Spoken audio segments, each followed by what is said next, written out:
म्हणजे केवळ श्रद्धा नाही, तर हजारो वर्षाची संस्कृती, परंपरा आणि जीवनशैली आहे.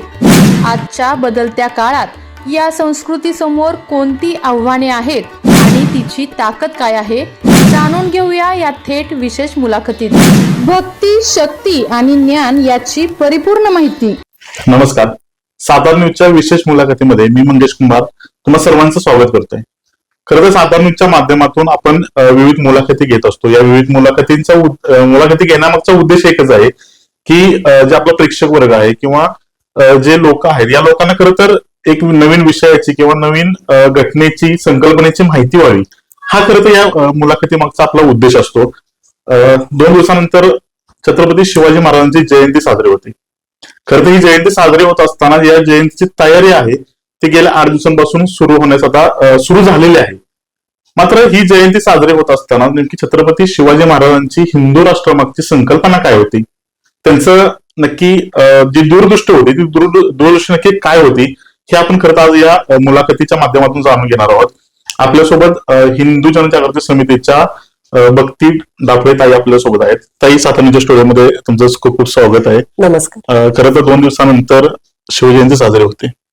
छत्रपती शिवाजी महाराज हे अखंड हिंदुस्थानचे आराध्य दैवत मानले जातात. छत्रपती शिवाजी महाराज की जय म्हटल्यानंतर अंगावर एक सळसळत काटा येतो. त्या म्हणजे त्याचाच एक प्रचिती म्हणून छत्रपती शिवाजी महाराजांचा इतिहास आपला पुढचं ज्वलंत होतो. नेमकी छत्रपती शिवाजी महाराजांची हिंदू राष्ट्रासाठीची संकल्पना नेमकी काय होती? निश्चितच सर्वप्रथम ज्या हिंदू कुलरक्षक छत्रपती श्री शिवाजी महाराज यांच्यामुळे आज आपण हिंदू म्हणून जगतोय, तर त्यांना सर्वप्रथम मी मानवंदना देते. आणि मुळातच आता कसं आहे ना की शिवजयंती जी आहे तर ती वर्षातून वेगवेगळ्या तिथींना, आता 19 तारखेला शासकीय आपण पद्धतीने करतो, पण मुळात ती तिथीनुसार केली गेली पाहिजे. जर आपण छत्रपती शिवरायांचं हिंदवी स्वराज्यचं अनुकरण करतोय तर तिथे तिथींना प्राधान्य होतं. त्यामुळे शास्त्र असं सांगतं की तिथीनुसार व्हावं. पण ठीक आहे, 3 वेळा शिवजयंती वेगवेगळ्या स्वरूपात वर्षभर साजरी होत असते, तो मुद्दा बाजूला ठेवूया. पण त्यांचं जर हिंदवी स्वराज्य स्थापनेसाठीचं कार्य बघितलं तर 365 दिवस शिवजयंती साजरी केली तरी पण ती कमीच आहे. त्यामुळे वादाचा मुद्दा बाजूला ठेवून छत्रपती शिवाजी महाराजांनी जे हिंदवी स्वराज्य स्थापन केलं तर त्याचं अवलोकन करणं आणि त्यातून शिकणं, कारण इतिहासातूनच भविष्य जे आहे तर ते आपल्याला घडवता येत असतं. या दृष्टिकोनातून आजचा जो आपला विषय आहे की छत्रपती शिवाजी महाराजांचं हिंदवी स्वराज्य आणि तिथून आत्ताचा जे हिंदू राष्ट्राची मागणी मोठ्या प्रमाणात भारतामध्ये आता होती, तर त्याचा आणि याचा कशा प्रकारे संबंध आहे तर तो मांडण्यासाठी मी प्रयत्न करेन. कारण की खूप सारे इतिहास तज्ज्ञ आहेत जे छत्रपतींचा त्यांचा गाढा अभ्यास आहे, त्यामुळे तो जो इतिहास आहे तो आपल्याला वेगवेगळ्या लेखकांच्या माध्यमातून आपल्याला ऐकायला मिळतोच. पण आज या ठिकाणी शिवजयंती साजरी करत असताना एक छत्रपती शिवरायांचा मावळा म्हणून आपण काय करायला हवं, काय बोध घ्यायला हवा, तर ते थोडक्यात सांगते. म्हणजे आपण जर छत्रपती शिवाजी महाराजांचं हिंदवी स्वराज्य पाहिलं तर त्या काळी सुद्धा 5 मोगली पातशाह्या यांनी भारतावरती आक्रमण केलं होतं.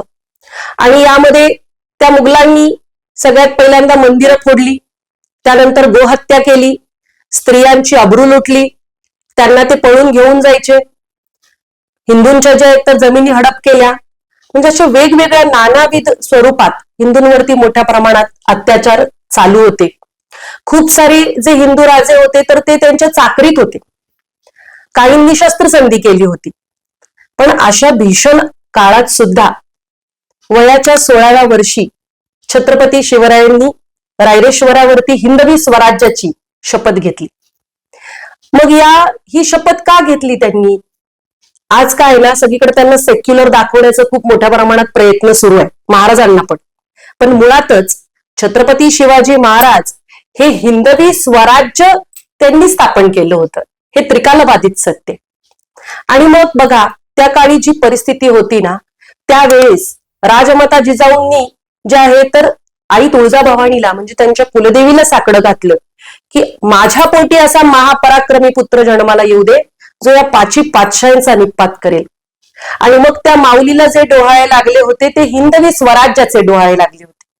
म्हणजे त्यांना असं वाटायचं ज्यावेळेस गर्भारपण चालू होतं, तलवारबाजी करूया, घोडसवारी करूया, म्लेच्छांशी युद्ध करूया, असे डोहाळे त्या माऊलीला लागले होते. आणि त्या ज्या ज्या गावी जायच्या ना, त्या त्या गावात त्या रामायण आणि महाभारताचं पारायण ठेवायच्या. का? तर माझ्या गर्भावरती रामाचे आणि कृष्णाचे संस्कार व्हावेत. आणि मग अशा वीरमातेच्या पोटी जे जन्माला आले ते हिंदवी स्वराज्य संस्थापकच आले ना. आणि बघा, 16व्या वर्षी त्यांनी ही शपथ घेतली. 18 पगड जातींना एकत्र घेऊन हिंदवी स्वराज्य स्थापन करण्यासाठी प्रयत्न केलं. 5ही मोगली पातशाह्यांना सो की पळो करून टाकलं. आणि त्याची तुलना जर आत्ताच्या 16 वर्षाच्या मुलांशी केली तर आपल्याला काय पाहायला मिळतं? मी सगळ्या मुलांना हे नाही करणार, ब्लेम नाही करणार, पण काही मुलं या 16 वयोगटातली आपण जे पाहतो तर मोठ्या प्रमाणात व्यसनं, मोठ्या प्रमाणात गेमिंग अशामध्ये अडकलेली आहेत. आणि बऱ्याचदा शिवजयंती साजरी करत असताना काय होतं ना, की आपण एकदम काही जण ज्योत आणतात, मशाल आणतात, काही ठिकाणी उत्सव असतो, खूप चांगले युवक मोठ्या प्रमाणात शिवजयंतीमध्ये सहभागी होतात. पण मला एक सांगायचंय की जे कोणी आपले आदर्श असतात ना, तर ते आदर्श आपण केव्हा म्हणू शकतो की हे माझे आदर्श आहेत? तर ज्या वेळेस आपण त्यांच्यातला एक तरी गुण अंगी आणण्याचा प्रयत्न करतो ना, तेव्हा ते आपले आदर्श आहे असं आपण म्हणू शकतो. नाहीतर एक दिवसाचे मावळे हजारोनी तयार होतात, जे फक्त छत्रपती शिवाजी महाराजांच्या शिवजयंतीला जागे झालेले असतात आणि मग वर्षभर काहीच नाही. मग असे मावळेत महाराजांना नकोयत. ह्या शिवजयंतीला आपण संकल्प केला पाहिजे की त्या काळी जशी परिस्थिती होती तशीच परिस्थिती आता सुद्धा आहे. आणि म्हणून छत्रपती शिवाजी महाराजांनी जे हिंदवी स्वराज्य स्थापन केलं होतं ते हिंदवी स्वराज्य पुन्हा स्थापन करण्याचं उत्तरदायित्व हे आपल्या मावळ्यांचं आहे. आणि हा संकल्प शिवजयंतीला आपण केला पाहिजे. किंवा महाराजांच्या मूर्ती आणली, तिथे पुष्पहार अर्पण केलं, हे चांगलंच आहे. पण बऱ्याचदा अजून काय पाहायला मिळतं, तर शिवजयंतीला आहे ना, मूर्ती आणि बाकीचं प्रबोधनापेक्षा डॉल्बी आणि डीजे वर जास्त खर्च होतो. आणि त्यामध्ये पण छत्रपतींची गाणी कमी, आणि मग मेहू डॉलवरच सगळे नाचत असतात. म्हणजे ह्या मुलांच्या पुढे जर महाराजांचा आदर्श आहे तर हिंदुत्व बांधवलं पाहिजे ना, तर ते वेगळी ईर्षा, चढाओढ, म्हणजे हे कुठल्या दिशेला आपण जातोय ना. तर हे आत्मपरीक्षण केलं पाहिजे. आणि शिवजयंतीला प्रत्येक हिंदू युवकाने हा संकल्प केला पाहिजे की पुनश्च हिंदू राष्ट्राच्या स्थापनेसाठी मला कटिबद्ध व्हायचे. त्या जसं रायरेश्वरावरती महाराजांनी शपथ घेतली होती तशी प्रत्येक शिवजयंतीला आपण संकल्प केला पाहिजे की मी या भारत भूमीला जे स्वयंभू हिंदू राष्ट्रच आहे ते पुनश्च मी हिंदू राष्ट्र स्थापन करण्यासाठी कटिबद्ध होईल. नक्कीच ताई, खरं जर बघितलं आपण तर या गोष्टीमध्ये ज्या पद्धतीने तुम्ही म्हटलं की छत्रपती शिवाजी महाराजांची जयंती आहे ती फक्त ठराविक तिथीनुसार किंवा ठराविक तारखेला फक्त ती साजरी करून जमणार नाही, तर 365 दिवस ही जयंती साजरी केली पाहिजे. कारण त्यांची विचारसरणी तशी होती, त्यांनी जो आदर्श घालून दिला होता तो आदर्श काही वेगळाच होता. परंतु आता सध्याच्या काळामध्ये जर बघितलं तर राजकारणासाठी म्हणा किंवा एका विशिष्ट गोष्टींसाठी छत्रपती शिवाजी महाराजांचा उपयोग जो आहे, त्यांच्या नावाचा वापर जो आहे तो कुठेतरी स्वतःच्या स्वार्थासाठी केला जातोय. त्याच्यामध्ये प्रत्येक पक्ष असेल, जे राजकीय पक्ष आहे ते प्रत्येक पक्ष आपापल्यापर्यंत त्यांचा विचार मांडण्याचा प्रयत्न करतो, पण त्यांचा नावाचा वापर आहे तो फक्त कुठेतरी स्वार्थासाठी केला जातोय. त्यांची विचारसरणी जी आहे त्या राज्यकर्त्यांच्या आचरणामध्ये कुठेतरी येताना दिसत नाही. त्याबद्दल नेमकं काय सांगाल? आता मुळातच काय ना, तर हा भाग समजून घेत असताना आधी आपण नेमकं हिंदू राष्ट्राची संकल्पना काय आहे ते आपण समजून घेऊया. काय होतंय ना सध्या की एक प्रकारे जाती जातीमध्ये, पंथामध्ये, धर्मामध्ये भांडणं जास्त मोठ्या प्रमाणात होताना पाहायला मिळत आहे. तर आधी हे हिंदू राष्ट्राची नेमकी व्याख्या काय आहे ही संकल्पना ती मी आधी स्पष्ट करते. आता मुळातच हिंदू म्हणजे काय, तर हिंदू आपला शब्दकल्पद्रुम या ग्रंथामध्ये त्याची एक व्याख्या आहे पाणिनीय व्याकरणानुसार की हिनानी गुणानी दूषयती इति हिंदू. म्हणजे काय, तर जो हीन गुणांचा त्याग करतो, चांगल्या गुणांचा अंगीकार करतो तो हिंदू. मग ही जर व्याख्या आपण बघितली तर ही सर्वसमावेशक आहे ना. हिंदुत्व हे इन्क्लुझिव्ह आहे, एक्सक्लुझिव्ह नाही. इन्क्लुझिव्ह म्हणजे सर्वसमावेशक आहे. इथे पर्शियन आले, पारशी आले, इथे बरेच वेगवेगळे लोक इथं आले, ते स्थायिक झाले, कारण आपण हिंदुत्व सर्वसमावेशकता शिकवतो. त्यामुळे हिंदू हा शब्द सर्वसमावेशक आहे, पहिला भाग. त्यानंतर हिंदू या शब्दाची उत्पत्ती कशी झाली, तर सिंधू या शब्दापासून हिंदू या शब्दाची उत्पत्ती झालेली आहे. कारण पर्शी किंवा अरबी भाषेमध्ये किंवा काही जे पंजाबी वगैरे तिकडची पण जी भाषा आहे किंवा अरबी भाषा आहे, आसामी भाषा आहे, तर तिकडे ना स चा उच्चार ह केला जातो. त्यामुळे सिंधूला हिंदू असं म्हटलं गेलं.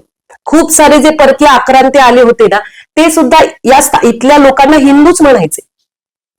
आणि त्यामुळे इथे राहणारा, ह्या संस्कृतीमध्ये जन्माला आलेला प्रत्येक व्यक्ती हा मूलतः हिंदूच आहे, कारण तो या सिंधू संस्कृतीशी जोडलेला आहे. सिंधू या शब्दाचं ऋग्वेद आणि यजुर्वेद या ऋग्वेदामध्ये याचा उल्लेख आहे, सिंधू या शब्दाचा. त्यामुळे हिंदू या शब्दाची व्याख्या आपल्याला लक्षात आली. आता राष्ट्र म्हणजे काय, तर बघा, देश आणि राष्ट्र यामध्ये फरक आहे. देश म्हणजे काय, तर देश हा शब्द दिक म्हणजे दिशा, या दिक या धातूपासून तयार झालेला आहे, जो दिशा म्हणजे देश म्हणजे काय, जो एका विशिष्ट दिशांना, एका विशिष्ट चौकटीमध्ये किंवा ज्याला सीमा आहेत, तो देश. काही तत्कालिक परिस्थितीमध्ये तो तयार झालेला असतो, त्याला आपण देश म्हणतो. काही वेळेस त्याचा विस्तार पण होऊ शकतो, काही वेळेस तो कमी पण होऊ शकतो, जर आक्रमण झाले तर. तो देश, जसं पाकिस्तान देश आहे, तो काही परिस्थितीमुळे तो निर्माण झाला. मग राष्ट्र कोणाला म्हणायचं, तर राष्ट्र म्हणजे काय, तर असा समूह ज्याची भाषा, संस्कृती, आस्था, श्रद्धा हे सर्व काही एक आहे, त्याला राष्ट्र म्हणायचं. आणि आपली भारतभूमी बघा, सिंधू पासून कन्याकुमारी पर्यंत सगळी जरी विविध भाषा असल्या तरी सगळ्या भाषा या संस्कृत मधूनच उद्भव झालेला आहे. त्यांचा मूळ भाषा संस्कृत आहे आणि सगळ्या ज्या विविध भाषा आहेत त्याचा मूळ माता जननी संस्कृत आहे. त्यानंतर बघा, उत्तर भारतामध्ये जे मंत्र म्हटले जातात तेच महाराष्ट्रात म्हटले जातात, तेच दक्षिणेत म्हटले जातात. म्हणजे मंत्र हे पूर्ण भारतामध्ये एकच आहेत. प्रभू श्री रामचंद्र जरी अयोध्येत त्यांचा जन्म झालेला असला तरी नॉर्थ इंडियन पण त्यांना मानतात, आपले महाराष्ट्राने हे पण मानतात, दक्षिणेत पण मानतात. म्हणजे आपण सण साजरा करतो. मकर संक्रांतीला महाराष्ट्रात मकर संक्रांत म्हणतात, तिकडे दुसरीकडे पोंगल म्हणतात, काहीकडे उत्तरायण म्हणतात, पण सगळे त्या तिथीला संक्रांत अख्खं भारत जो आहे तर तो करतो. म्हणजेच हे राष्ट्र संकल्पना काय शिकवते, जी एक संस्कृतीने बांधलेली आहे. म्हणून भारत हे हिंदू राष्ट्र इथं स्थापन त्याच्यासाठी व्हायला पाहिजे. देश म्हणून आपण याला, नाही तर राष्ट्र म्हणून या हिंदू राष्ट्राला आपण संकल्पित करतोय. याचं उदाहरण सांगते. बघा, इस्रायल जे आहे तर तिथे सगळे ज्यू लोक राहतात. मग 1948 साली इस्रायलची स्थापना झाली, आपल्या स्वातंत्र्यानंतर 1 वर्षांनी. पण हे जे ज्यू लोक होते ना, तर त्यांना 2000 वर्ष स्वतःचं राष्ट्र नव्हतं. काही आक्रमण झाल्यानंतर जे आहे तर ते सगळीकडे विखुरले गेले, पूर्ण जगामध्ये ते विखुरले गेले स्वतःच्या आत्मरक्षणासाठी. 2 वर्ष या लोकांना स्वतःची भूमी नव्हती, पण त्यांची राष्ट्र भावना टिकून होती की आमची संस्कृती, आमची भाषा, ज्यू भाषा, तर ही त्याविषयीची आस्था त्यांची टिकून होती. आणि 2 वर्षानंतर पुन्हा हे सगळेजण राष्ट्राची भावना जेव्हा बळकट झाली त्यावेळेस ते पुन्हा एकत्र आले आणि मग इस्रायलची स्थापना झाली. आणि स्थापना झाल्याबरोबर त्यांनी हे ज्यू राष्ट्र आहे म्हणून घोषित केलं. मग यावरून आपण लक्षात घ्यायला पाहिजे की राष्ट्र भावना किती तीव्र असते. मग तसंच हिंदुत्व किंवा हिंदू हे आपल्याला राष्ट्र भावना जागृत करतं. म्हणून हिंदू राष्ट्र ही संकल्पना खूप व्यापक आहे, लक्षात घ्या. बघा, छत्रपतींच्या हिंदवी स्वराज्यामध्ये सुद्धा सगळेजण राहत होते. मग हे हिंदू राष्ट्रामध्ये पण जो तो आपापली आस्था पाळू शकतो ना, आस्था पाळायला काहीच अडचणी नाहीयेत. इथे सगळे जाती धर्माचे लोक तेव्हा पण होते आणि आता पण हिंदू राष्ट्रातच ते सुखरूप आहेत. हिंदू राष्ट्रात ते का सुखरूप आहेत त्याचं आणखीन एक उदाहरण सांगते. बघा, मगाशी जसं मी हिंदू ही व्याख्या सांगितली ना, तर जर जो दुर्गुणांचा नाश करतो आणि चांगले गुण आणतो, तर तसं बघायला गेलं तर जे सात्विक मुस्लिम आहेत ते पण महमदी हिंदूच आहेत, जे सात्विक ख्रिश्चन आहेत ते पण हिंदू ख्रिश्चनच आहेत. जर हिंदू ही व्याख्या आपण व्यापक दृष्टिकोनातून लक्षात घेतली तर. कारण कसं आहे ना, सेक्युलर या शब्दाला कुठलीही व्याख्या नाहीये संविधानामध्ये. त्यामुळे सर्व धर्म समभाव हा कॉन्सेप्टच मुळात चुकीचा आहे. का तर मुस्लिम आणि ख्रिश्चन आहेत ते त्यांच्या पंथाला रिलिजन म्हणतात, जे मुस्लिम आहेत ते त्यांच्या पंथाला मजहब म्हणतात. त्यांना माहितीये, त्यांनी मान्य केले की प्रेषितांनी आमचा जो पंथ आहे तो स्थापन केलेला आहे. ते स्वतःला पंथ म्हणतात, ते स्वतःला धर्म म्हणतच नाहीत. मग हे धर्मनिरपेक्ष राष्ट्र कसं होईल? कारण धर्म हा एकच आहे, हिंदू धर्म. बाकीचे सगळे पंथ आहेत. मग हे तसं बघायला गेलं तर पंथ निरपेक्ष असायला पाहिजे ना, पण तसं नाहीये, धर्मनिरपेक्ष लिहिलंय. मग याचे कुठेच काही कॉन्सेप्ट क्लिअरच नाहीयेत कोणाला, आणि म्हणून तो वाद निर्माण होतो. त्यामुळे हिंदू राष्ट्र संकल्पना ही सर्वसमावेशक आहे, जी किडा मुंगी पासून सर्व अखिल मानव जातीचं विचार करणारी, कल्याण करणारी ही एक प्रकारची आदर्श राज्य व्यवस्था आहे, ज्याचा आपण स्वीकार केला पाहिजे. आणि म्हणून आज सगळीकडून ही जी आता परिस्थिती आपल्याला बघायला मिळते ना, जसं छत्रपती शिवाजी महाराजांच्या काळात सुद्धा महिलांना उचलून नेलं जायचं, त्यांच्यावर अत्याचार व्हायचे, त्यांचं धर्मांतरण केलं जायचं. तर मग आता पण तसंच होतंय ना. कितीतरी हिंदू मुली आहेत आता सुद्धा या मागील आठवड्यामध्ये कोणी मुली सुटकेसमध्ये, हे धर्मांध जे आहेत तर ते सुटकेसमध्ये जे आहेत मुलींना कापून टाकतायत किंवा आणखीन त्यांना धर्म परिवर्तनासाठी जबरदस्ती करतायत. मग अशा लव्ह जिहादच्या घटना एवढ्या मोठ्या प्रमाणात आता पण होत आहेत, तेव्हा पण होत होत्या. पण त्यावेळेस जेव्हा छत्रपतींच्या काळात काय होतं, तर महिलांवरती अन्याय झाला, अत्याचार झाला, तर त्याचा तिथल्या तिथंच चौरंग व्हायचा. आणि आता घटना एखाद्या मुलीवरती बलात्कार झाल्यानंतर किंवा ती लव्ह जिहाद मध्ये अडकल्यानंतर, तिची हत्या झाल्यानंतर सुद्धा तो गुन्हेगार 20-20 वर्ष पोचला जातो त्याला ह्याच्यामध्ये, जेलमध्ये. आणि पुन्हा तो निर्दोष मुक्त झाला तर अजून एखाद्या मुलीला फसवायला तो तयार आहे. मग कठोर कारवाई कुठे? म्हणून आम्हाला हिंदू राष्ट्र पाहिजे, पुन्हा हिंदवी स्वराज्य पाहिजे. दुसरी गोष्ट, गोहत्या त्यावेळेस व्हायची, त्यांच्यावरती सुद्धा जे तर अंकुश असायचा. छत्रपती शिवाजी महाराजांनी त्यांना सुद्धा गोहत्या करणाऱ्यांना, म्हणून तर त्यांना गोब्राह्मण प्रतिपालक म्हटलंय ना. गायीचं संरक्षण त्यांनी केलं. आणि आता जर आपण बघितलं तर आर्टिकल 48 नुसार भारतामध्ये खरं तर गोवंश जो आहे तर तो त्यांच्या हत्याला प्रतिबंधाचा आर्टिकल आहे. तर कुठंच केंद्र स्तरावरती खरं तर गोहत्या बंदीचा कायदा लागू झाला पाहिजे, पण तो अजूनही नाही झालेला. आणि अजून दुर्दैवी गोष्ट ही आहे की भारत जगात दुसऱ्या क्रमांकाचा देश आहे जो गोमांस मोठ्या प्रमाणात बाहेर जे ते निर्यात करतो. म्हणजे बघा, हे शोकांतिक आहे की आज पेटावाले ते कुत्र्या आणि मांजरांसाठी एवढे आकांड तांडव करत असतात, पण गायींच्या हत्यावरती हे पेटावाले गप्प बसतात. मग हा दुतोंडी भाव कशासाठी? म्हणून आम्हाला हिंदू राष्ट्र पाहिजे. म्हणून छत्रपतींचं हिंदवी स्वराज्य हे आदर्श मॉडेल आहे, ज्यामध्ये हिंदू सर्वार्थाने सुरक्षित होते. आणि म्हणून पुन्हा एकदा आत्ताची परिस्थिती पालटण्यासाठी हिंदवी स्वराज्य म्हणजे हिंदू राष्ट्र स्थापन व्हावं, ही सगळ्या हिंदूंची मागणी आहे. परंतु आत्ताची सेक्युलर लोकशाही आणि छत्रपती शिवाजी महाराजांचं हिंदवी स्वराज्य यामधील नेमका फरक काय आहे? कारण छत्रपती शिवाजी महाराज हे सेक्युलर होते म्हणून आता प्रचार सुरू आहे, परंतु आत्ताची लोकशाही आणि त्यांचं हिंदवी स्वराज्य दृष्टिकोन नेमका काय होता? आता मुळातच हा जो सेक्युलर जो शब्द आहे ना, तर तो कधी आलाय संविधानामध्ये? तर 26 जानेवारी 1950 रोजी जेव्हा संविधान आलं, त्यावेळेसच्या मूळ संविधानामध्ये सुद्धा डॉक्टर बाबासाहेब आंबेडकरांनी सेक्युलर हा शब्द घेतलाच नव्हता. मूळ संविधानाचं जर वाचन कोणी करत असेल, आपलं व्ह्युअर्स पण आता त्यांना प्रश्न पडू शकतो, पण तुम्ही वाचा, मला याच्यातून हे सांगायचंय की त्या वेळेसच्या मूळ संविधानामध्ये सुद्धा सेक्युलर हा शब्दच नव्हता. मग हा सेक्युलर शब्द आला कधी? तर 42वी घटना दुरुस्ती ही 1976 साली ज्या वेळेस आणीबाणी लागू झाली होती, केली होती त्या काळच्या तत्कालीन पंतप्रधानांनी, अपोजिशन पार्टी सगळे अपोजिशन वाले जेलमध्ये होते, त्यावेळेस हे 42वी घटना दुरुस्ती जी आहे तर ती करण्यात आली. त्यावेळेस ते सेक्युलर शब्द आला. पण हे सेक्युलर शब्द जो आहे ना, तर त्याची निर्मिती कशी झाली आहे?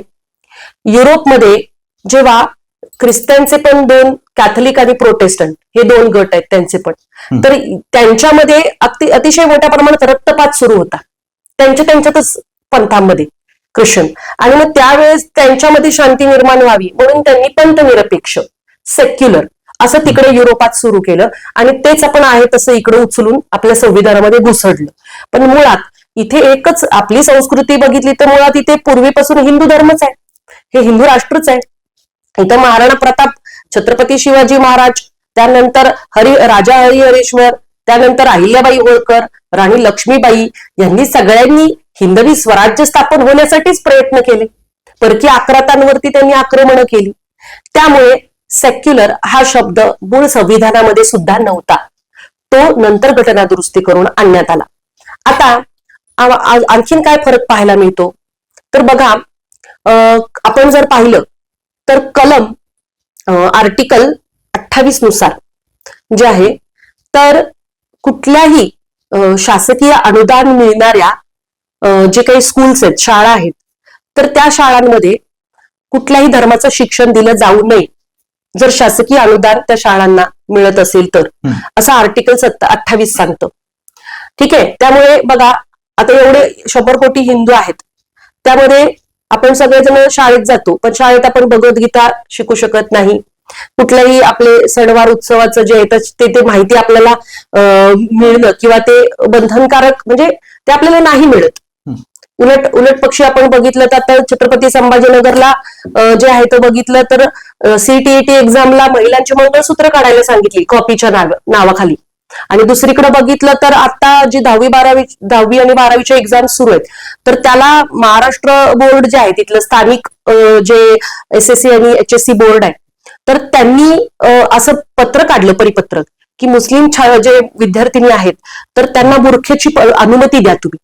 म्हणजे एकीकडे महाराष्ट्र म्हणजे सरकार हिंदुत्ववादी आहे, पण एकीकडे बघतो तर या मुलींना त्यांच्या धर्माचं स्वातंत्र्य मिळतं पंथाचं, आणि इकडं महिलांना मंगळसूत्र पण काढायला सांगतात पेपरच्या दिवशी. म्हणजे मंगळसूत्रात कुठली कॉपी लपवली जाणार आहे जी बुरख्यात लपवली जाणार नाही, हा प्रश्न निर्माण होतो. तर आम्हाला त्यांच्या बुरख्याचा काही प्रॉब्लेम नाहीये, पण हा दुजाभाव का, हा आमचा प्रश्न आहे. जर केलं तर इकडे समान नागरी कायदा हवा ना, जो आर्टिकल आहे त्याच्याविषयी पण आर्टिकल जे आहे तर आपल्या संविधानामध्ये आहे की समान नागरी संहिता लागू झाली पाहिजे. पण आतापर्यंतच्या कुठल्याच शासनाने प्रयत्न केला नाही की समान नागरिक संहिता लागू झाली पाहिजे, कुणीच केला नाही प्रयत्न. आणि हा फरक आम्हाला लक्षात येतो की सेक्युलर रिझम मध्ये हिंदूंना सर्वार्थाने दाबलं जाते, हिंदूंसाठी कायदे आणि अल्पसंख्याकांचे फायदे. मुळात जर आपण पाहिलं तर आर्टिकल 28 मध्ये अनुदानित शाळांमध्ये धर्मप्रसार केला जाऊ शकत नाही, पण त्यातच संविधानामध्ये आर्टिकल 30 असं सांगितलंय की अल्पसंख्याकांना त्यांचे धर्माचं शिक्षण देण्यासाठी त्यांना अनुदान दिलं जाईल. म्हणजे एकीकडे जे अल्पसंख्याक आहेत ते त्यांच्या धर्माचं शिक्षण आर्टिकल 30 नुसार देऊ शकतं आणि त्याला सगळं गव्हर्नमेंट फंडिंग करणार, आणि दुसरीकडे आपण आपल्या शाळांमध्ये जे आहेत तर मुलांना धर्म शिक्षण नाही देऊ शकत. मग हा दुजाभाव का, हा आमचा प्रश्न आहे. आणखीन जर पाहायचं झालं तर खरं तर आपल्या संविधानामध्ये असं आर्टिकल पण आहे की ज्यामध्ये कुठलाही कररूपी पैसा हा लोकांकडून घेतला जाऊ नये. कुणासाठी तर जे धार्मिक जे काही अन्य पंथ आहेत तर त्यांच्यासाठी कुणाकडूनही पैसा कररूपी घेतला जाऊ नये असं संविधानामध्ये सांगितलेलं आहे. पण आज जर बघितलं तर मोठ्या प्रमाणात जो हिंदूंचा कररूपाने आलेला पैसा आहे तर तो हजच्या यात्रेसाठी सरकार देतो. मंदिरांचं सरकारीकरण झालेलं आहे. मंदिरांकडून जो काही निधी मिळतो त्यातून सरकार काय करतं तर त्या निधीतून या सगळ्या अल्पसंख्याकांना यात्रा, जेरुसलेमची यात्रा, हजची यात्रा घडवतं, किंवा आणखीन बघितलं तर सरकारी कामांसाठी देवनिधीचा वापरच केला जातोय. तर मुळात सगळे लोक फंडिंग पण हे जे आहे तर टॅक्स पण सगळे भरत आहेत. पण आज जर पाहिलं तर हिंदूंच्या मंदिरांचं सरकारीकरण आहे, पण कुठे मदरसे किंवा चर्चचं सरकारीकरण झालेलं पाहायला मिळत नाही हे सेक्युलर आपल्या राष्ट्रामध्ये. किंवा आज जो निधी आहे तर तो सगळा या अल्पसंख्याकांसाठी दिला जातो. अल्पसंख्याकांच्या सुरक्षेसाठी अल्पसंख्याक आयोगाची पण स्थापना केलेली आहे, त्यासाठी पण निधी हा हिंदूंकडून जगलेल्या कर रूपातूनच तिथे वापरला जातो. मग हिंदूंसाठी संरक्षणासाठी कुठला आयोग आहे? हिंदूंच्या संरक्षणासाठी ना कुठले कायदे ना मंदिरांसाठी. बघा जो काही गव्हर्नमेंट जे काही पॉलिटिशियन्स आहेत ते त्यांच्याकडे आलेला जो निधी आहे तर ते समाज मंदिरांसाठी देऊ शकतात. आता मला सांगा, समाज मंदिरं कुणाची आहेत? अल्पसंख्याकांची समाज मंदिरं असतात. हिंदूंसाठी कुठलं समाज मंदिर आहे? मग आपल्या कुठल्याही मंदिराला सरकार निधी देत नाही आणि उलट मंदिरांचं सरकारीकरण करून भक्तांचा आलेला पैसा वापरतो. असं कसं?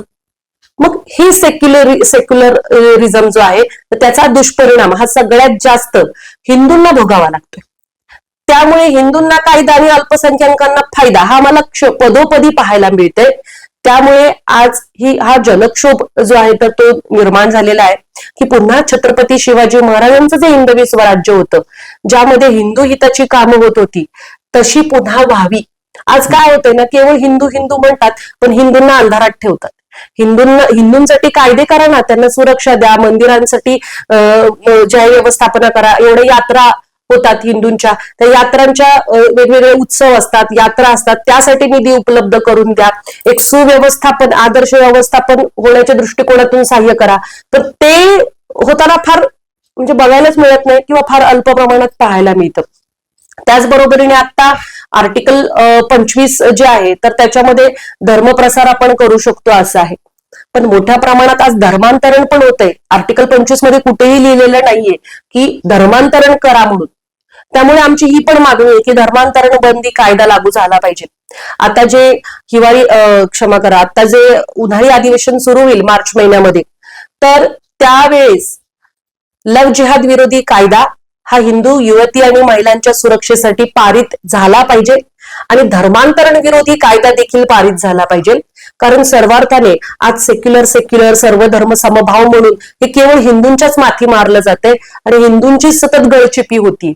त्यामुळे आम्हाला पुन्हा हिंदू राष्ट्र हवं, हा फरक आम्हाला दिसतो सेक्युलरिझम मध्ये, सेक्युलर राष्ट्रामध्ये आणि हिंदवी स्वराज्यामध्ये. त्यामुळे पुन्हा छत्रपतींचं राज्य यावं ही मागणी आहे. ताई, खरं जर बघितलं आपण तर कुठल्या पण राजकीय पक्षाचे तुम्ही संलग्न नाही आहात. हिंदू जनजागृतीच्या माध्यमातून तुमचं कार्य चालू आहे. परंतु एक राजकीय प्रश्न मला या ठिकाणी विचारायचे की ज्या पद्धतीने आपण म्हटलं की ही जी लोकशाही आपली ती सेक्युलर लोकशाही म्हटली जाते, धर्मनिरपेक्ष लोकशाही म्हटलं जातं, परंतु या सेक्युलर पानाचा कुठेतरी दुरुपयोग होतोय का? ह्याच्या आधी अनेक घटना आपण अनुभवल्या आहेत, परंतु अलीकडच्या काळामध्ये 1-2 घटना आपल्याला नक्कीच ऐकायला मिळाल्या असतील की मुंब्रामधील घटना असेल. एक विशिष्ट पक्षाच्या नगरसेविका ज्यावेळेस महानगरपालिकेमध्ये निवडून गेल्या त्यावेळेस त्यांनी एक वक्तव्य केलं होतं की मुंब्रा पूर्ण हिरवा करू. त्याचबरोबर दुसरी एक घटना आपल्याला बघायला मिळाली, अलीकडच्या 2 दिवसामध्ये घटना घडली की मालेगावच्या उपमहापौर शाने हिंद खरं मुस्लिम समाजाच्या उपमहापौर आहेत, परंतु यांनी ज्यावेळेस आपला महापौर पदाचा ज्यावेळेस पदभार स्वीकारला त्यावेळेस त्यांच्या दालनामध्ये टिपू सुलतानचा फोटो बघायला मिळाला. म्हणजे या सेक्युलर पानाचं कुठेतरी ज्यांनी खरं तर या हिंदू राष्ट्रासाठी, या देशासाठी ज्यांनी खरं तर कुठेतरी काळ बनवून आले होते, त्यांचं कुठेतरी उदात्तीकरण होतंय का या निमित्ताने? म्हणजे आता जर आपण पाहिलं ना तर मुंब्रामध्ये जी घटना घडली तर त्याचा तर आम्ही जाहीर निषेधच करतो की जे उघड बघा, म्हणजे आता अजून ते नगरसेवकच नाही झाले तर लगेचच त्यांचं जे दार उल हरबचं दार उल इस्लाम करण्याचं जे त्यांचं स्वप्न आहे तर ते लगेच त्यांनी बोलून पण दाखवलं की पूर्ण मुंब्र्याला हिरवा करून, नंतर शब्दांची खेळ करून काय काय पक्षाचं रंगणी हे करून त्यांनी शब्द फिरवले. पण मी म्हणते की याच्यावरती प्रशासनाने लगेचच ऍक्शन घेऊन त्यांचं नगरसेवक पद रद्द करायला पाहिजे नव्हतं.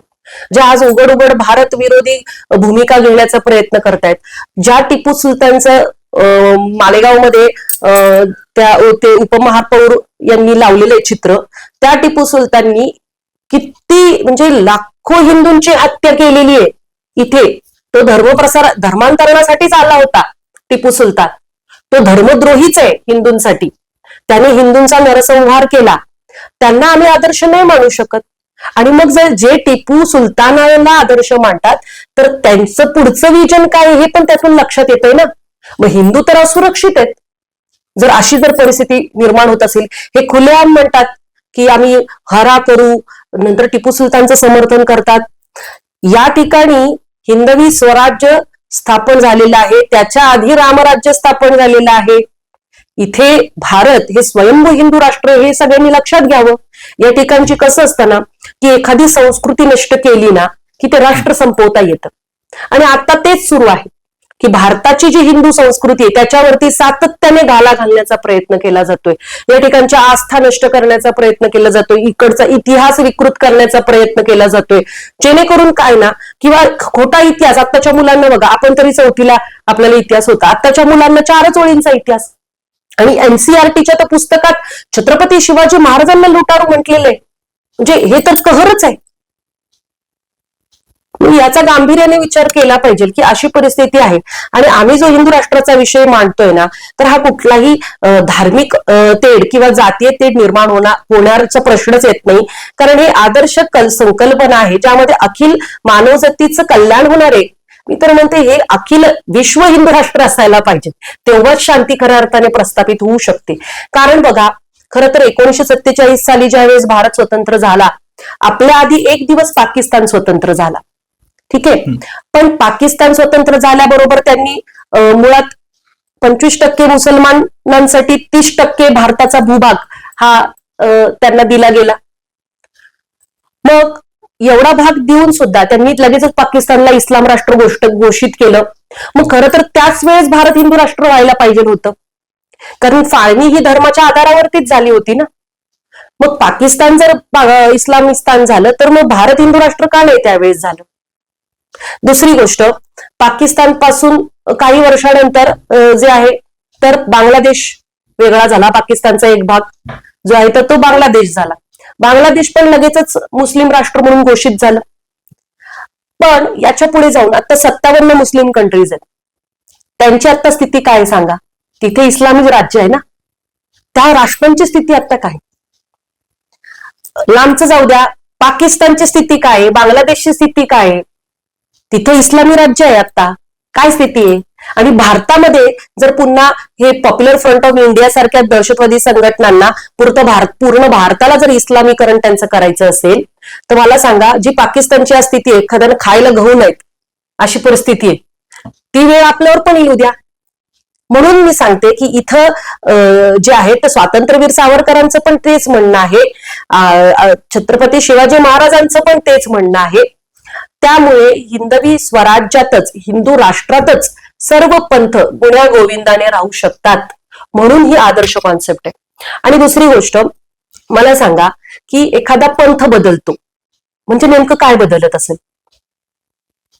तसं बघितलं तर आपण सगळे माणूसच आहोत ना, आपलं रक्त लाल आहे, सगळ्यांना माणसासारखे माणूस आहोत. मग बदलतं काय नेमकं. प्रत्येक जण शिक्षण घेतंय, प्रत्येक जण नोकरी करते, कुटुंब आहे, त्यांचं सगळं आहे. मग पंथ बदलतं म्हणजे नेमकं काय बदलतं. मग बदलते ती केवळ आस्था आणि उपासना पद्धतच ना, दुसरं काय बदल जर पंथ बदलतो तर एवढंच बदलतं की आपल्या उपासना पद्धती बदलतात. मग त्याच्यावरून वाद करण्याचा काय प्रश्न आहे. हिंदू धर्मात सांगितले की व्यक्ती तितक्या प्रकृती तितके साधना मार्ग. आम्ही काय म्हणतो, हिंदू काय म्हणतात की जेवढी जी व्यक्ती आहे ती तिच्या प्रकृतीनुसार साधना करू शकते.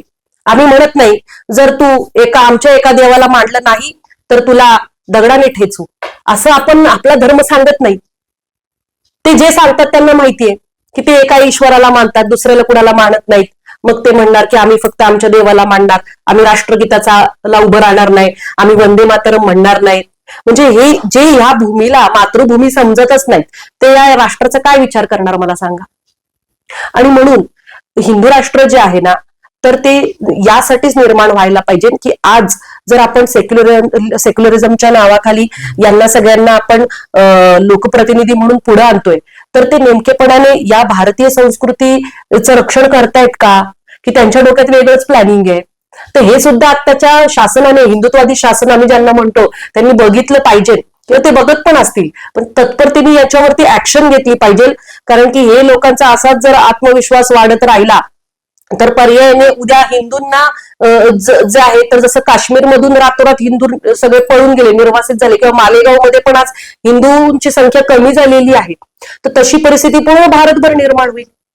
त्यासाठी आम्हाला हिंदू राष्ट्र हवं. तुमची मागणी आहे ती हिंदू राष्ट्राची मागणी आहे खरं तर, परंतु आपलं भारताचं संविधान जे आहे ते सेक्युलर आहे.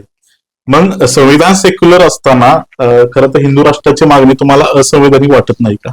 नाही, अजिबात नाही. कारण सांगते, आपल्या जो आर्टिकल आहे तर 376 जे आर्टिकल आहे तर त्याच्यानुसार भारतामध्ये जे आहे तर संविधान हे आपण त्याच्यामध्ये दुरुस्ती करू शकतो, असं आपल्याला आर्टिकल आपलं जे संविधान आहे तर त्यानेच आपल्याला अनुमती दिलेली आहे. त्यामुळे 2019 पर्यंत 120 हून अधिक घटना दुरुस्ती जी आहे तर ती आपल्या घटनेमध्ये झालेली आहे. त्यामुळे जर संविधानानेच आपल्याला त्याच्यासाठी परवानगी दिलेली आहे, आपल्याला संविधानानेच सांगितलंय की तुम्ही संविधानामध्ये आवश्यकतेनुसार दुरुस्त्या करू शकता, हे संविधानामध्येच ते आर्टिकल आहे. त्याच्यामुळे आम्ही संविधानाचा पूर्ण आदर करतो. डॉक्टर बाबासाहेब आंबेडकरांनी जे आहे तर संविधानामध्ये जे काही सांगितलंय तर त्या संविधानाचा सुद्धा आम्ही आदर करतो.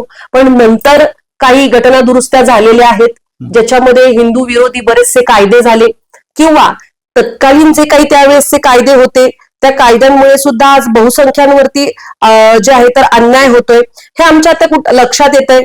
आधी कसं आहे ना, हिंदू शोषिक आहे, त्यामुळे हिंदूंनी काय केलं तर आतापर्यंत जसं बघा, जर आपण पाहिलं तर ज्या वेळेस अकबर चालून आला तर अकबराने काय केलं तर महाराणा प्रतापांच्या विरोधात लढण्यासाठी राजा मानसिंगला पाठवलं.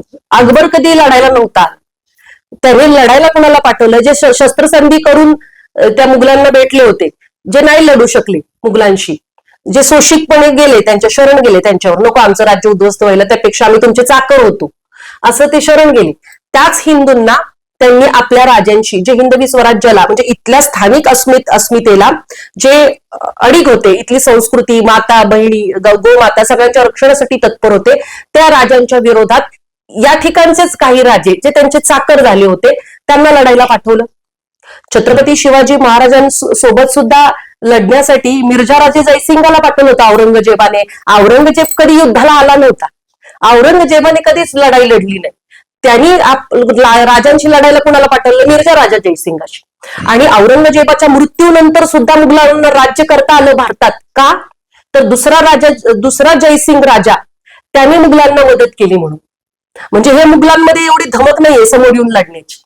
ते काय करतात, आपापसात भांडणं लावून देतात. त्यांचे राजे, जे आपले स्थानिक राजे, ज्यांची मानसिकता जी आहे तर ती साखरी करण्याची आहे, काहीतरी प्रलोभनाला बळी पडण्याची आहे, ज्यांना हिंदू धर्माविषयी अस्मिता नाही, असेच जन्म हिंदू जातात त्यांना भेटायला आणि मग ते लढतात आपल्याशी. त्यामुळे आपल्याला इथे पण जो आता लढा सुरू आहे ना, तर या लढ्यामध्ये इथलेच काही घरभेदी जे सेक्युलर म्हणून ओरडत असतात, गाझापट्टी किंवा पॅलेस्टाईनच्या समर्थनासाठी आज लोक रस्त्यावर उतरतात, पण मग पुलवामासाठी किंवा पहलगाम मध्ये ज्या काही घटना घडतात तर त्यावेळेस हे सगळे गायब होतात. म्हणजे देशविरोधी कारवाया करणाऱ्यांसाठी यांनी लगेच आवड वॉप्सी यांची सुरू होते, सगळं सुरू होतं, लगेच यांचे सेक्युलरिझमचं घेऊन पत्रकार येतात, म्हणजे काही तथाकथित. त्यानंतर पण जे खऱ्या अर्थाने या हिंदू राष्ट्राविषयी किंवा ही जी संकल्पना आहे तर ती समजून घेण्यासाठी जो प्रयत्न झाला पाहिजे ना, तर तो आज होताना कमी दिसतो. आणि म्हणून आम्हाला नाही वाटत की ही घटना विरोधी आहे हिंदू राष्ट्राची मागणी, कारण कलम 368 नुसार संविधानामध्ये दुरुस्त्या आपण करू शकतो, हे त्याच्यातच कलम आहे. त्यामुळे तो आदर करूनच आणि त्याचा वापर करूनच जे आहे तर जर आतापर्यंत एवढ्या वेळा घटना दुरुस्त्या झालेल्या आहेत, आता जर आपण पाहिलं तर मला वाटते 146 एवढ्या घटना दुरुस्ती झाली असेल, मग अजून एखादी घटना दुरुस्ती झाली तर काय हरकत आहे, जर सगळ्यांची मागणी आहे आणि ज्याच्याने पूर्ण देशाचा आणि विश्वाचं कल्याण होत असेल तर हे भारत हिंदू राष्ट्र झालं. तर सगळीकडे बघा, आज जर बघितलं ना तर आपल्या भारताला संपूर्ण विश्व हे आध्यात्मिक राजधानी म्हणून बघतं. आज मनशांतीसाठी परकीय जे परदेशी लोक आहेत ते इथे साधनं शिकायला येतात. म्हणजे इथली मूळ संस्कृती हिंदू संस्कृतीच आहे, जी जगाला आज मनशांती शिकवते. आपण कुठेही कुणी आपल्याकडे नास्तिक व्यक्ती असेल तरी पण त्याला त्याच्या पद्धतीने वागण्याचा अधिकार दिलेला आहे. अन्य पंथासारखं जसं बाकीच्या 57 इस्लाम कंट्रीजमध्ये लगेच त्याला कठोर शासन केलं जातं, मृत्यूदंडाची शिक्षा दिली जाते, असं आपल्याकडे नाहीये. आपण नास्तिक व्यक्तीला सुद्धा ठीक आहे, तुझं जे काही पद्धतीने तुला कर्मयोग करायचंय, काय करायचंय, तशी मुभा दिलेली आहे त्याला, तशी साधना करण्याची, उपासना करण्याची. म्हणून या ठिकाणी सगळेजण या हिंदू राष्ट्रामध्ये सुरक्षित आहेत आणि संविधानिकच हे आहे, हे सगळ्यांनी समजून घ्यावं अशी याच्यातून मागणी आहे. नक्कीच. खरं तर ह्या हिंदू राष्ट्रासाठी छत्रपती शिवाजी महाराजांचं कार्य जे आहे ते खरं तर खूप महत्वाचं कार्य होतं. आणि त्या 2 दिवसांवर शिवजयंती येते.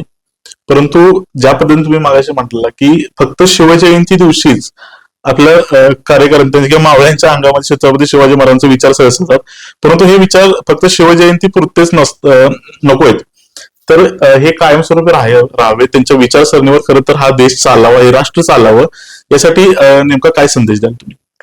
म्हणजे मुळातच कसं, जसं तुम्ही आता सांगितलं, तर एक चांगला भाग आहे की शिवजयंतीमुळे युवक एकत्र येतात, हा एक चांगला भाग आहे.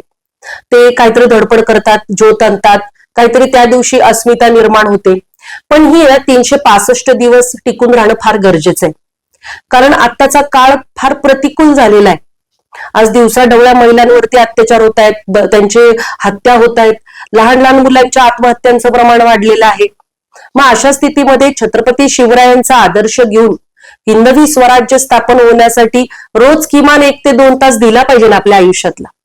कारण आता काय झालंय ना, फक्त अर्थ आणि काम, कमवा आणि भोगा, कमवा आणि भोगा, आणि त्याच्यामुळे माणूस पशुसारखा झालाय.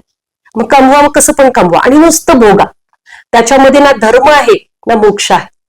पण छत्रपती शिवाजी महाराजांचं सर्वांगाने हे 4 पुरुषार्थ त्यांनी स्वतःमध्ये आणले होते, धर्म, अर्थ, काम आणि मोक्ष.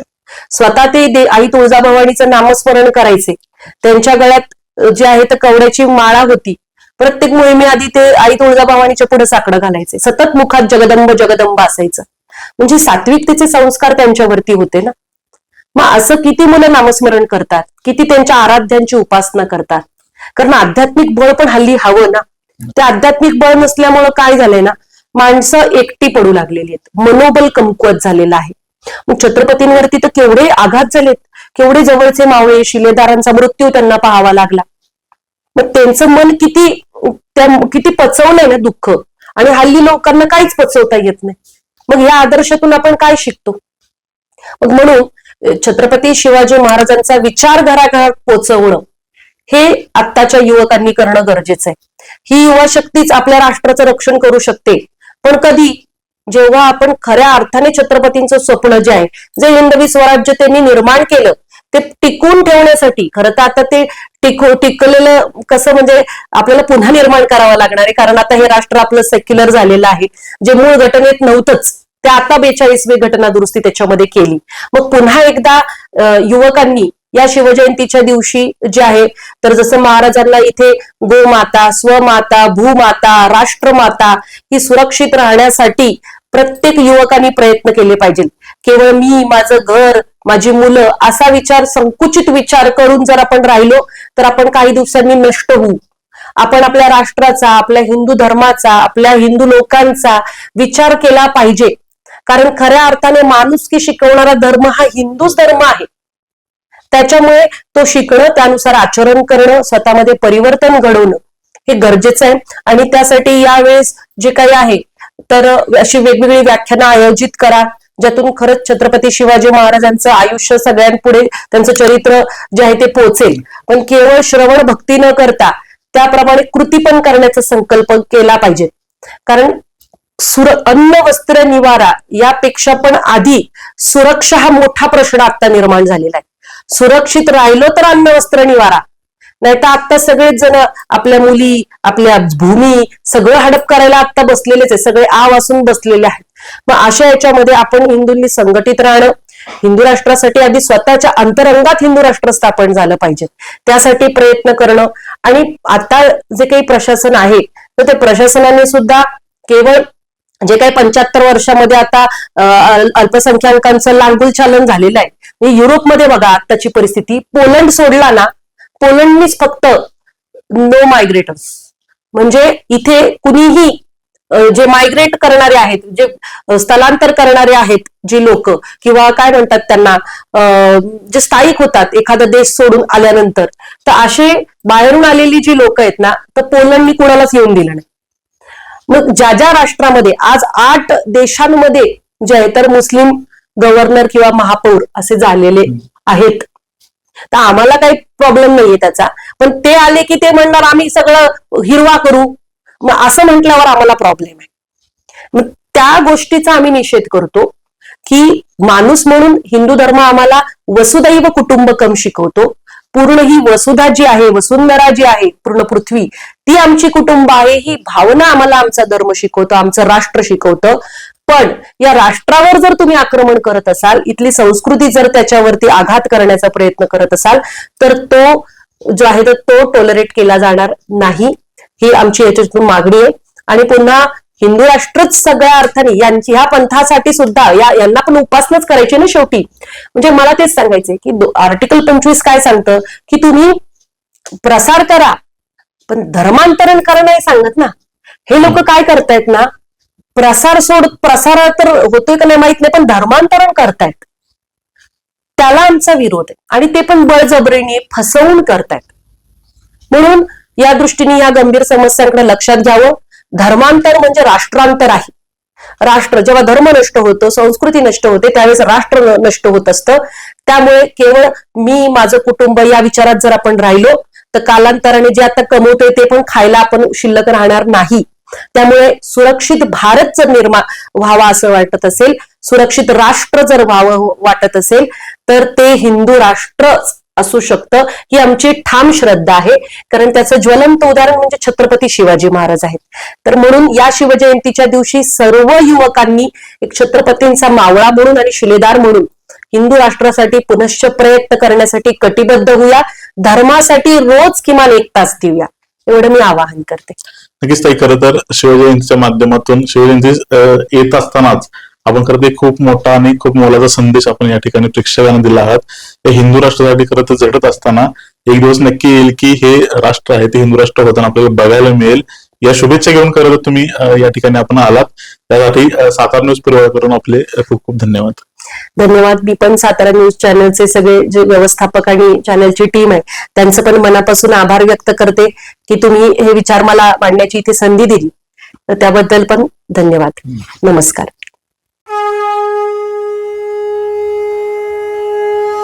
हिंदू धर्म म्हणजे केवळ श्रद्धा नाही, तर हजारो वर्षाची संस्कृती, परंपरा आणि जीवनशैली आहे. आजच्या बदलत्या काळात या संस्कृतीसमोर कोणती आव्हाने आहेत आणि तिची ताकद काय आहे, जाणून घेऊया या थेट विशेष मुलाखतीत. भक्ती, शक्ती आणि ज्ञान याची परिपूर्ण माहिती